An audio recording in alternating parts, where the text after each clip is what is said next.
2024 চনৰ ডিচেম্বৰ মাহৰ 28 তাৰিখে সংঘটিত হৈ যোৱা ৰঙিয়া পিতাম্বৰ হাট বজালিৰ চাঞ্চল্যকৰ হত্যাকাণ্ডৰ ঘটনা পৰকীয়া প্ৰেমৰ বাবে নিজ স্বামীক হত্যা কৰাৰ অভিযোগ উঠিছিল পত্নী পুত্ৰ আৰু প্ৰেমিকৰ বিৰুদ্ধে স্বামী বদিৰ আলীক হত্যা কৰি স্বাভাৱিক মৃত্যুৰ ৰূপ দিয়াৰ চেষ্টা চলোৱা বুলি অভিযোগ উঠিছিল পত্নী সেমিমা আখতাৰৰ বিৰুদ্ধে একাংশ শুদ্ধ মহিলাই উত্তম মাধ্যম খুদাইছিল অভিযুক্ত পত্নীক ইয়াৰ পিছতে ৰঙিয়া আৰক্ষীয়ে মৃত বদিৰ আলীৰ পত্নীক আটক কৰি জোৰদাৰ তদন্ত কৰিছিল এফালে কিছুদিন পিছত প্ৰেমিক নেকিব আহমেদক আটক কৰিবলৈ সক্ষম হৈছিল ৰঙিয়া আৰক্ষীয়ে ঘটনা সংঘটিত হোৱাৰ পিছৰে পৰা পলাতক অৱস্থাত আছিল পুত্ৰ ৰমজান আলী অৱশেষত কেইদিনমান আগত ৰঙিয়া আৰক্ষীয়ে তামিলনাডুৰ আৰক্ষীৰ সহযোগত ৰমজান আলীক আত্মগোপন কৰি থকা অৱস্থাত আটক কৰিবলৈ সক্ষম হয় হত্যাকাৰী ৰমজান আলীয়ে আৰক্ষীক দিয়া ভাষ্য অনুসৰি মাতৃ সেমিমা আখতাৰা প্ৰেমিক নেকিব আহমেদ আৰু একে গাঁৱৰে মিৰাজুল ইছলামেৰে মিলি হত্যা কৰিছিল পিতৃ বদিৰ আলীক চাৰি হত্যাকাৰীয়ে মৃত বদিৰ আলীৰ ঘৰত উপস্থিত হৈ বদিৰ আলীক কেনেদৰে হত্যা কৰা হৈছিল সেই সকলো কথা বৰ্ণনা কৰে ৰঙিয়া আৰক্ষীৰ আগত ৰঙিয়াৰ পৰা আইনাল হুছেইনৰ ৰিপৰ্ট অসম আদিত্য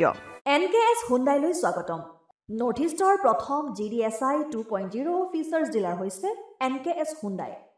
অত্যাধুনিক সা-সুবিধাৰে তৈয়াৰী most আপডেটেড হুণ্ডাই ডিলাৰ এতিয়া ডিব্ৰুগড়ত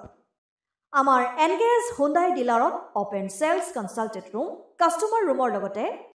পুৰণি গাড়ীৰ এক্সচেঞ্জ ফেচিলিটিও ৰখা হৈছে ইয়াত সেলছৰ লগতে সাৰ্ভিস সেক্টৰৰ সুন্দৰ সুবিধা আছে প্ৰয়োজনীয় সকলো এডভান্স টুলছ হুইল বেলেন্সিং এলাইনমেন্টৰ অত্যাধুনিক machine post hydraulic lift fully ট্ৰেইনমেন্ট পাৱাৰৰ লগতে nitrogen gas filling facility fully automatic car ৱাছৰ ফেচিলিটিও আছে লগতে NKS হুণ্ডাই ডিলাৰে কাস্টমাৰ সকলৰ সুবিধাৰ্থে মোবাইল সাৰ্ভিস ভেনৰো ব্যৱস্থা ৰাখিছে য'ত হাইড্ৰলিক লিফ্ট ৱাছিং ফেচিলিটি